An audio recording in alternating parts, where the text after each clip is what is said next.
함께 기도하심으로 12월 19일 화요일 매일 예배 시작하겠습니다. 기도하겠습니다. 모든 영광과 찬양을 받으시기에 합당하신 하나님 아버지, 오늘도 그 놀라우신 사랑으로 우리를 품어주시고 지친 심령들 가운데 회복의 은혜를 더하여 주시니 감사합니다. 오늘도 우리가 매일 예배를 통하여서 찬송과 기도로 나아가게 하시고 또 말씀 가운데 은혜 받는 귀한 시간 주시니 감사합니다. 오늘도 이 매일 예배를 통하여서 우리의 마음이 다시 한번 정결하게 되고 주님의 뜻을 분별하며 정말 주님께 더욱 가까이 나아가는 시간이 될 수 있도록 하나님 은혜 베풀어 주시옵소서. 하나님, 이 시간 우리의 각자의 마음의 중심을 위해서 기도하길 원합니다. 세상 가운데 분주하게 살아갑니다. 그러다 보면 하나님을 잊어버리고 살아갈 때가 많음을 고백합니다.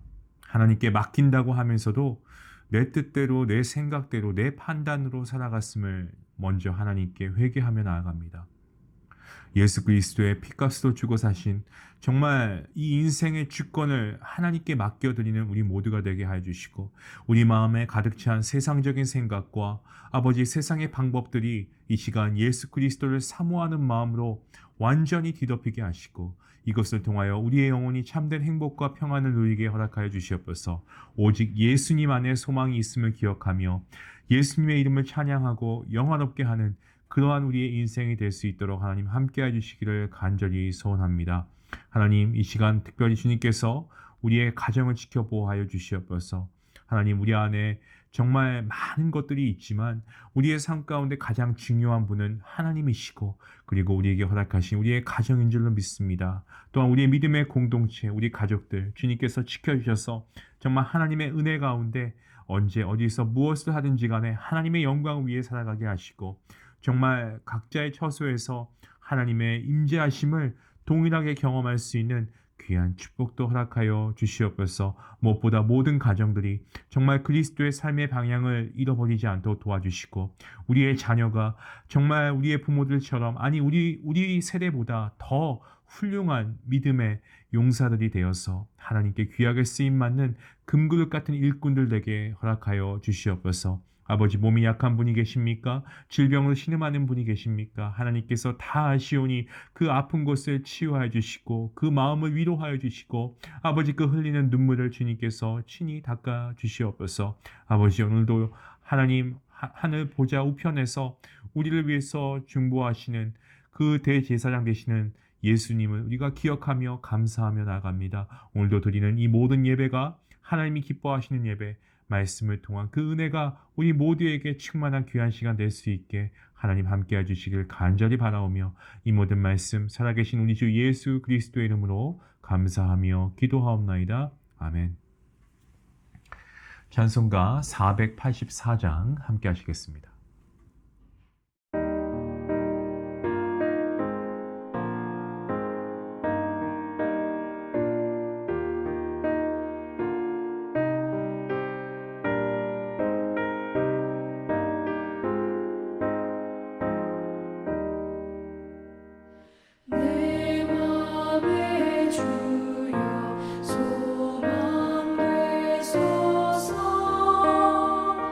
주여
오늘 말씀은 잠언서 27장 1절부터 12절까지 말씀입니다.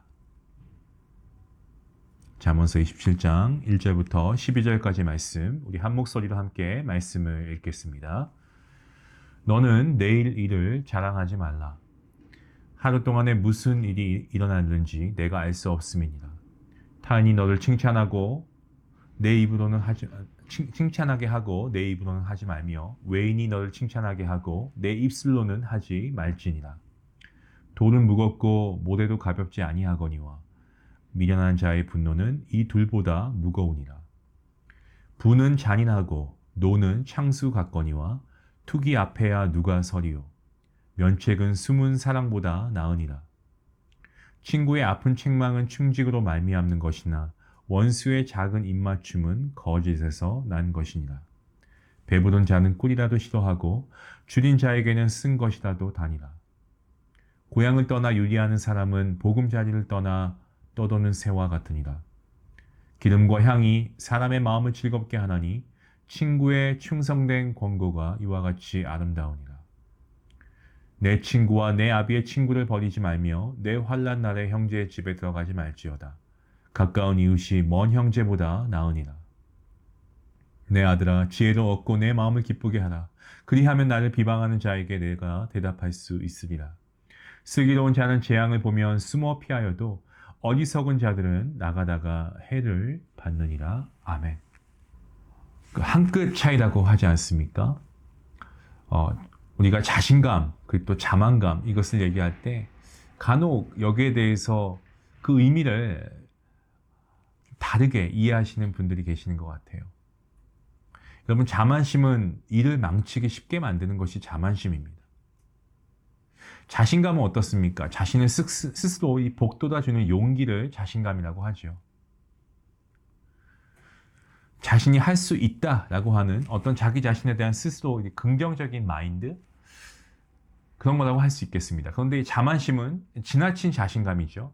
근거 없이 무모하게 자기를 신뢰하고 다른 상대방에게 자기 자신을 자랑하고 뻐기는 어떤 그러한 태도를 의미합니다. 이들이 좀 비슷해 보이고 같아 보이기도 하는데 사실 아주 다릅니다. 주변 사람들이 볼 때 자신감을 가진 사람은 좋아 보여도 자만심을 가진 사람은 좀 거부감이 드는 이유가 바로 여기에 있죠. 오늘 본문을 읽으시면서 여러분 어떠한 단어가 떠오릅니까? 자신감입니까? 아니면 자만심이었습니까? 저는 자만심이었습니다. 이 자만감. 이 자만심을 번역하는 영어 단어 중 하나가 vainglory라고 하는 단어가 있습니다. vainglory. 이 glory는 영광을 의미하는 단어이죠. 그 앞에 붙은 이 vain이라고 하는 것은 공허한, 헛된 그런 뜻이 있습니다. 그러니까 헛된 영광을 추구하는 것이죠. 이것은 다른 말로 허영이라고도 할 수 있습니다. 근거 없는 자신감을 얘기하고 있습니다. 언제부터인가 이런 단어가 굉장히 좀 많이 유행했죠. 근자감이라는 말이라는데요. 근거 없는 자신감. 이것을 축약한 유행어입니다. 사실 말이 좋아서 근자감이지 허세입니다. 저와 여러분 모두가 한번 생각해 볼 부분이 있습니다. 그것은 바로 우리 모두가 다 불완전하고 우리는 연약하다라는 것입니다. 한계가 있습니다. 때문에 아무리 자기가 자신이 있는 일이 있다고 해도요, 좀 겸손한 태도가 필요하지 않을까요? 오늘 본문 1절 말씀을 이렇게 시작하죠. 너는 내일 일을 자랑하지 말라. 하루 동안에 무슨 일이 일어날지 모르니까 자랑하지 말라고 말씀합니다. 또한 지나친 자신감으로 자신을 자랑하는 그러한 이들을 향해서 타인이 너를 칭찬하게 하고 내 입으로는 하지 말고 외인이 너를 칭찬하게 하고 내 입술로 하지 말라라고 권면하고 있습니다. 칭찬 듣는 거 싫어하는 사람은 아무도 없습니다. 오죽하면 칭찬은 고래도 춤추게 한다라는 그러한 말도 있지 않습니까? 그런데 자기 스스로 자꾸 자신을 돋보이도록 얘기하고 자기 스스로 뭔가 드러내고 하는 것은 어리석은 자의 태도입니다. 본문 마지막 절 12절 말씀 보시면 슬기로운 자는 재앙을 보면 숨어 피하여도 어리석은 자들은 나가다가 해를 받는다라고 말씀하고 있습니다. 이것은 어리석은 사람은 불길한 상황에서도 만용을 부리다가 결국에 화를 자초한다는 겁니다. 내일 본문이긴 하지만 13절 말씀을 보시면 타인을 위하여 보증선자의 옷을 취하라.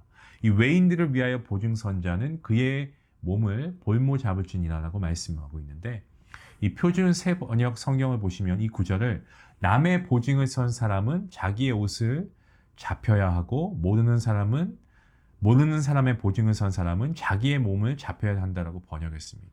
이 성경은 보증 서는 것에 대해서도 부정적으로 언급하는 경우가 있는데 보증을 서지 않아야 하는 이유는 바로 인간 스스로가 뭔가를 보증하기 어렵고 연약한 존재이기 때문에 그렇습니다. 제가 내일 본문 말씀을 얘기하는 게 오늘 1절 말씀과 같은 의미의 말씀이기 때문에 그렇습니다. 우리는 연약합니다. 우리가 누구를 보증할 수 있는 그런 위치가 아닙니다. 우리가 수요의 말씀 예배 때 우리가 히브리서를 통해서 그 얘기를 했죠. 우리는 보증을 쓸 수 있는 자격이 사실 되지 않습니다. 우리의 영원한 보증을 설 수 있는 분은 오직 예수 그리스도밖에 한 분밖에 계시지 않죠. 이 성경은 계속해서 맹세하지 말라고 하고 보증도 서지 말라고 말씀합니다. 맹세하고 보증 서는 것은 자만심의 결과일 수 있기 때문입니다. 물론 이런 경우도 있죠. 어려운 사람을 돕기 위해서 정말 안타깝고 측은한 마음이 들어서 보증을 서는 경우도 있습니다만은 그냥 형편이 되는 대로 도와주는 것이 훨씬 더 나은 방법입니다. 그냥 이 돈을 잊어버려도 될 만큼, 잊어버리고 살아도 될 만큼. 자만하지 않기 위해서는 어떤 꾸짖음과 충고를 또 받아야 된다, 달게 받아야 된다라고 오늘 본문이 말씀하고 있습니다.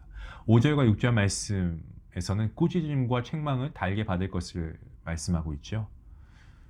나를 사랑하지 않는 그러한 이들은 오히려 내 앞에서 좋은 말만 할 것입니다. 정말 내가 지혜롭게 살아가길 원한다고 한다면 책망 또한 달게 받을 수 있어야 됩니다. 7절 말씀을 보시면 배부른 자는 꿀이라도 싫어하고 줄인 자에게는 쓴 것이라도 달다라고 말씀하고 있습니다. 아무리 좋은 충고라도 자만심으로 가득한 자는 듣지 않으려고 한다는 거죠. 하지만 마음이 겸손하고 심령이 가난한 자는 쓰디쓴 충고를 달게 받습니다. 여러분, 이러한 자가 지혜로운 자라고 말씀합니다. 누가 지혜로운가 아닌가 좀 분별하는 방법 중에 하나는 유용한 충고와 책망을 정말 기꺼이 받아들이고 있는가를 살펴보면 되는 것입니다. 자기의 비위를 잘 맞추는 이들만 옆에 두려고 하는 사람이 있습니다. 심지어 교회 안에서도 리더십을 발휘해야 하는 리더들 중에서도 그런 분들이 있어요. 그러니까 내 말을 잘 듣고 내 비위를 맞춰주는 사람들에게만 뭔가 본인도 혜택을 받으니까 똑같이 이렇게 대우를 해주는 거죠. 근데 뼈아픈 충고를 하게 되면은 어느 순간 확 표정이 바뀌면서 한순간에 그 사람을 정죄하고 그 사람을 나무라라 하는 경우도 있습니다. 여러분, 때론 뼈아픈 충고라고 해도 달게 받을 수 있는 태도가 필요합니다. 그것이 오늘 본문에서 말씀하고 있는 지혜자의 모습 중 하나입니다. 9절 말씀을 보시면 기름과 향이 사람의 마음을 즐겁게 하나니 친구의 충성된 권고가 이와 같이 아름답다라고 말씀합니다. 친구의 충성된 권고가 우리에게 들려져야 된다는 거죠. 우리가 그러한 충고를 들을 수 있어야 한다는 겁니다. 내가 듣기 싫은 어떤 이야기를 들으면 화를 내는 그러한 사람도 사실 오늘 말씀에 비추어 보면 어리석은 자입니다. 3절과 4절을 통해서 이에 대한 경고를 하고 있지 않습니까? 분노는 자존감이 없는 이들이 자주 터뜨리는 그러한 감정입니다. 열등감으로 가득 찬 사람은 조금만 자존심 건드려도 분노합니다. 하지만 자신을 잘 아는 사람은 스스로 그것을 잘 여과시키고 그 교훈을 달게 받습니다. 그래서 본문 11절 말씀을 보시면 이렇게 말씀하죠. 내 아들아 지혜를 얻고 내 마음을 기쁘게 하라. 그리하면 나를 비방하는 자에게 내가 대답할 수 있으리라. 아들이 미련하기 때문에 다른 이들의 진심 어린 충고도 받지 않고 조금만 자기의 비위를 거슬러도 불같이 화를 낸다고 하면 이 부모의 근심이 될 것입니다. 하지만 다른 사람들이 아무리 비방을 해도 지혜를 따라 살아가는 그러한 자녀를 둔 부모는 마음이 안심이 되죠. 기쁘죠. 우리 모두가 하나님 앞에 그러한 지혜자로 살아가야 할 줄로 믿습니다. 사랑하는 성도 여러분, 자신감 갖는 것 좋습니다. 하지만 자만심은 버려야 됩니다. 나는 나니까 다 할 수 있어 라고 하는 그러한 오만한 태도 가져서는 안 됩니다. 하나님 앞에 늘 겸손하게 살아가야 합니다. 하나님은 완전하시지만 우리는 불완전하고 연약하기 때문이죠. 고향을 떠나 유리하는 사람은 보금자리를 떠나 떠도는 새와 같다라고 기록된 본문 8절 말씀처럼 그 한 구절만 가지고는 좋은 말씀이지만 이 전후 문맥을 살피면서 이해하기엔 애매한 말씀처럼 보입니다. 그런데 이 말씀의 고향을 우리가 하나님 품 안이라고 해석을 해본다면 우리가 피조물인 것을 제대로 인식하고 하나님의 품을 떠나지 않고 하나님 품 안에서 우리가 겸손하게 살아가는 것에 대한 어떤 강조하는 그런 말씀이라고 우리가 받아들인다면 이 말씀이 참 은혜가 될 것 같습니다.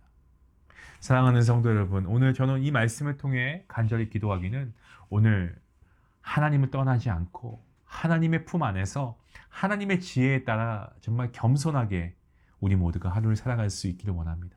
그러한 지혜자가 바로 저와 여러분이 될 수 있기를 간절히 원합니다.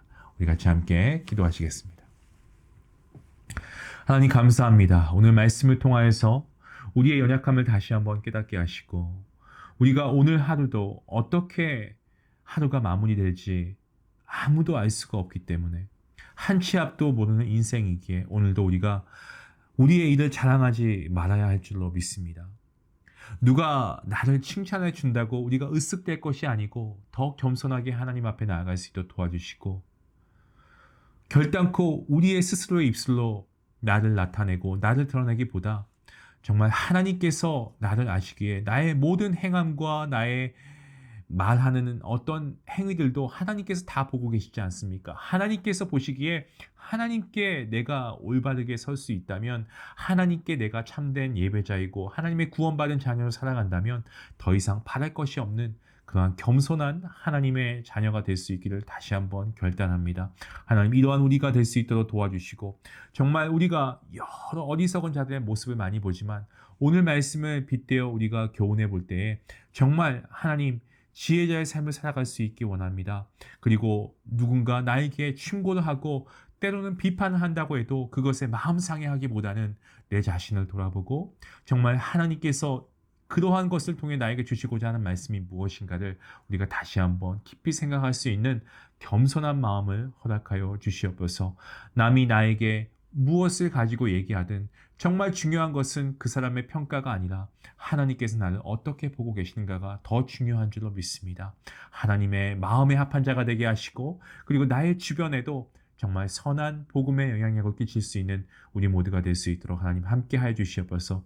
계속해서 지혜로운 자에 대해서 설명해 주시는 아버지 말씀을 통해 우리에게 깨달음을 주시는 하나님께 감사하오며 이러한 삶을 살아가길 원하는 우리 모든 성도님들에게 주님 함께 하여 주시길 간절히 바라옵고 이 모든 말씀 예수님의 이름으로 기도합니다. 아멘. 우리 말씀을 생각하시면서 함께 기도하겠습니다. 여러분 지혜로운 자가 될 수 있길 원합니다. 누군가 나에게 충고하면 여러분 화를 내기보다는 우리가 한번 생각해보고 또 때론 비방이 있다고 해도 우리가 그것을 마음에 깊이 두기보다는 이러한 이유가 무엇인가 우리가 한번 좀 생각해보고 혹시 내가 부족한 것은 없었나?